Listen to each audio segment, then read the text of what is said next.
નમસ્કાર મિત્રો, મારી ચેનલમાં તમારું સ્વાગત છે।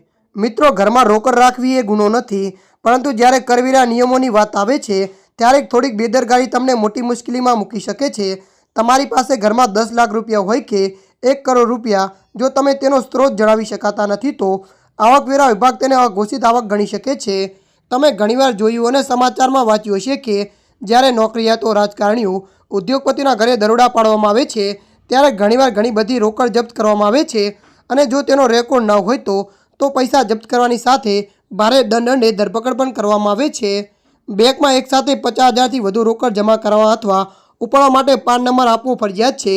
જો તમે છેલ્લા 3 વર્ષથી આઈટીઆર ફાઇલ કર્યું નથી અને 20 લાખથી વધુ રોકડ ઉપાડી છે તો 2% ટીડીએસ ચૂકવવો પડશે અને 1 કરોડથી વધુ ઉપાડ પર 5% ટીડીએસ ચૂકવવો પડશે। આઈટીઆર ફાઇલ કરાવવા માટે મર્યાદિત 1 કરોડ છે। આવકવેરા વિભાગ સ્ત્રોત વિનાની રોકડને અઘોષિત આવક માને છે, જેના પર દંડ કરનાર અને ટીડીએસ વસૂલ કરી શકાય છે અને તપાસ અલગ છે। હંમેશા સ્ત્રોતનો પુરાવો રાખો, બેંક સ્ટેટમેન્ટ અને વ્યવહારની વિગતો સાચવો, સમયસર આઈટીઆર રિટર્ન ફાઇલ કરો। ત્યારે મિત્રો, હાલ માટે આટલું। મળીશું નવી અપડેટ સાથે। જો તમને અમારો વિડીયો પસંદ આવે, લાઇક, શેર અને સબસ્ક્રાઈબ કરી નાખજો। ધન્યવાદ।